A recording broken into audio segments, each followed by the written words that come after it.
আবু হুরায়রা রাদিয়াল্লাহু তাআলা আনহু থেকে বর্ণিত একটি হাদিস, তিনি বলেন, আল্লাহর রাসূল সাল্লাল্লাহু আলাইহি ওয়াসাল্লাম তিনি বলেছেন, মুসলিমদের মধ্য থেকে যে ব্যক্তি বিচারকের পদ চায় এবং তা পায়, পাওয়ার পর সে অন্যায় এবং জুলুমকে পরাজিত করে তার ন্যায় নিষ্ঠা দ্বারা, সে ব্যক্তি জান্নাতি।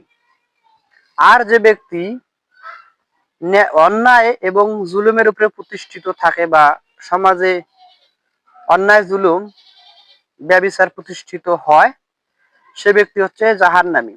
হাদিসটি এসেছে আবু দাউদ শরীফে, হাদিস নাম্বার হচ্ছে 3536 নম্বর হাদিস। হাদিসের মান জয়ীফ। আসসালামু আলাইকুম রহমতুল্লাহি ওয়া বারাকাতুহু। ভিডিওটি ভালো লাগলে লাইক কমেন্ট শেয়ার করবেন এবং চ্যানেলটি সাবস্ক্রাইব করে নিত্য নতুন ভিডিও পেতে পাশে থাকবেন।